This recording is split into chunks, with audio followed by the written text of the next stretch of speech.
তো আমি আপনাদের দেখাতে যাচ্ছি কিভাবে আপনারা বিনামূল্যে আপনার ভিডিওর জন্য কথা বলার অ্যানিমেশন চরিত্র তৈরি করতে পারবেন।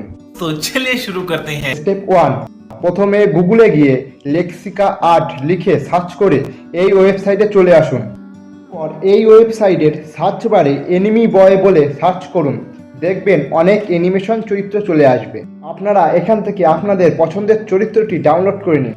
স্টেপ নাম্বার 2, এরপর আবার ব্যাকে এসে সার্চ বারে এনিমি স্টুডিও ব্যাকগ্রাউন্ড বলে সার্চ করুন। আপনার পছন্দের ব্যাকগ্রাউন্ড ডাউনলোড করে নিন। পর গুগলে গিয়ে টেবিল পিএনজি বলে সার্চ করে একটা পিএনজি ডাউনলোড করে নিন। পর আবার গুগলে গিয়ে গ্রিন স্ক্রিন মাউথ মুভমেন্ট বলে সার্চ করে এই ধরনের মাউথ মুভমেন্ট ডাউনলোড করে নেবেন। পিকচার্ট অ্যাপে এসে ডাউনলোড করা ব্যাকগ্রাউন্ডটাকে নিয়ে নেবেন। তারপর অ্যাড ফটোতে ক্লিক করে অ্যানিমেশন ক্যারেক্টারটিকে নিয়ে নেবেন।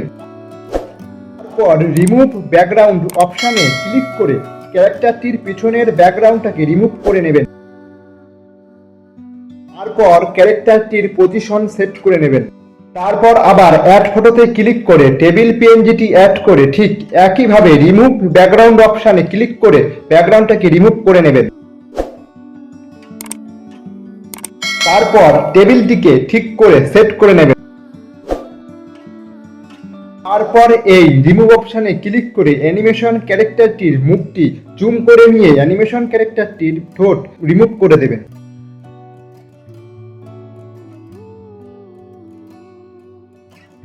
তারপর এই অপশানে ক্লিক করে ফটোটিকে সেভ করে নেবেন। তারপর ইনশট অ্যাপ্লিকেশনটিকে ওপেন করে নেবেন। তারপর পিকচার থেকে ডাউনলোড করা ফটোটি নিয়ে নেবেন। তারপর আগে ডাউনলোড করে রাখা মাউথ মুভমেন্টটাকে নিয়ে নেবেন এবং গ্রিন স্ক্রিনটাকে সরানোর জন্য ক্রোমা অপশানে ক্লিক করে নেবেন। তাহলে গ্রিন স্ক্রিনটা চলে যাবে।